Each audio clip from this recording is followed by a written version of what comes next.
grande innovation dans les secteurs de la santé. Il s'agit de l'utilisation des nouvelles technologies pour améliorer le traitement des données en rapport avec la santé. Un système électronique de collecte, transmission et traitement des données implémenté par la Fondation Elisabeth Glaser dans 2 centres de santé, à savoir les centres de santé La Borne et les centres hospitaliers Kikimi. Il s'agit de ce qu'on appelle le Open IMIA, un système électronique de collecte de données, de transmission des données et de traitement des données. C'est une technologie qui entre dans le cadre de la digitalisation prônée par le gouvernement de la RDC, qui dispose actuellement d'un plan du numérique horizon 2025.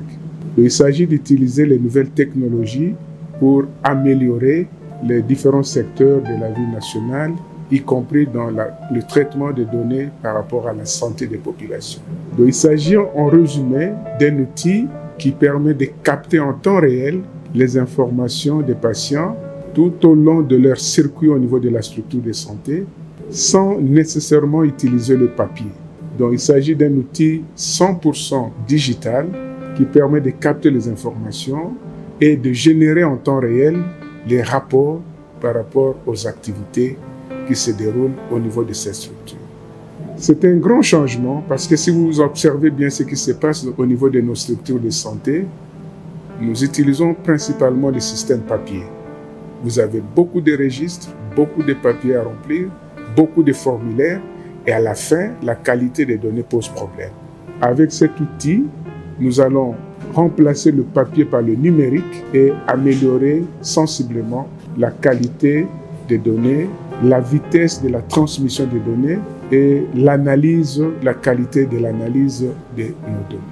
Donc nous sommes très heureux, comme Fondation Elisabeth Glaser au Congo, d'apporter cette technologie qui a été implémentée au niveau national par ECPAF au Malawi et puis au Cameroun et actuellement au Congo avec l'appui de PEPFAR, avec l'appui de l'USAID qui nous a donné les moyens pour démarrer cette phase de démonstration, comme je l'ai dit, dans des sites, mais avec l'objectif d'augmenter le nombre de sites à Kinshasa et pourquoi pas ailleurs. Cet outil qui permet de capter en temps réel les informations des patients tout au long de leur circuit dans les structures de santé sans nécessairement utiliser les papiers donne de meilleurs résultats. Être implanté ici à La Borne, c'est vraiment un sentiment de joie et de satisfaction.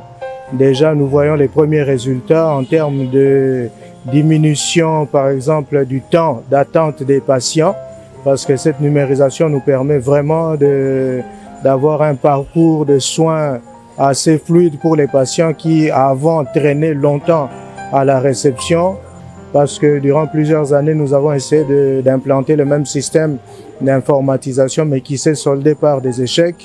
Donc nous ne pouvons que remercier tous ceux qui ont fait que ce projet puisse se réaliser.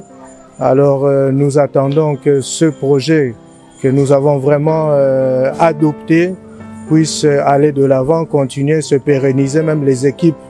Nous demandons que le gouvernement continue à nous appuyer pour l'extension même de ce logiciel ou de ce projet, par exemple pour l'hospitalisation et pour les autres postes qui ne sont pas encore installés par rapport à l'informatisation. Donc nous remercions vraiment le gouvernement et c'est pour nous un sentiment de joie. Technologie qui améliore sensiblement la qualité des données comme celle de l'analyse des données. Nous avons quitté l'étape de la réception. Là, on a reçu les malades. On l'a enregistré. Il est dans le système. Les examens sont là. En connaissant ces examens, on les prélève, les malades. On vient ici, ce sont des machines maintenant. Ici, on va réaliser les examens qui ont été demandés par les médecins. C'est-à-dire, on vient ici, ça c'est l'automate hématologique.